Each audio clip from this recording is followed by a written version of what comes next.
هيلي الله هيلي الله هيلي الله هيلي الله هيلي الله. حالنا مع الصلوات يبكي العين ويدمي القلب ويخضع الجبين.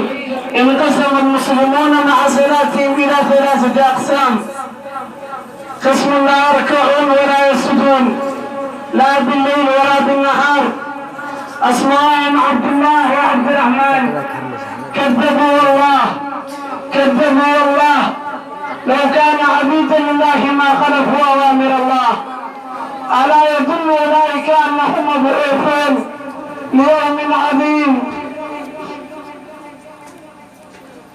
ألا يظن أولئك أنهم مبعوثون ليوم عظيم يوم يقوم الناس لرب العالمين. أسألك بالله العظيم،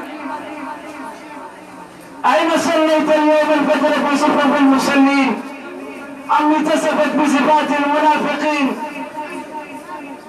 أليس أثقل الصلوات عليهم صلاة الفجر وصلاة العشاء؟ أليس هذه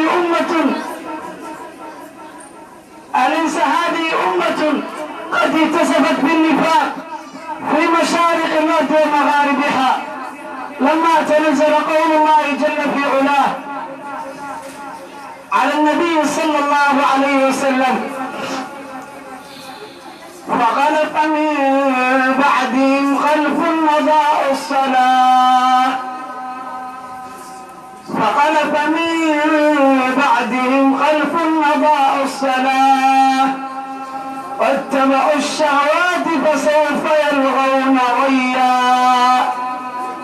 فخلف من بعدهم خلف أضاعوا الصلاة واتبعوا الشهوات فسوف يلغون غيا.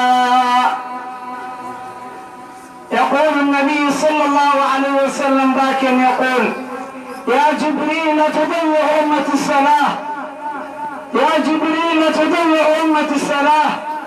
قال: يا محمد، يأتي أقوام من أمتك يبيعون دينهم كله عرض من الدنيا قليل. يا محمد، يأتي أقوام من أمتك يبيعون دينهم كله عرض من الدنيا قليل. فاتقوا الله عباد الله، حافظوا على الصلوات والصلاة الوسطى وقوموا لله قانتين.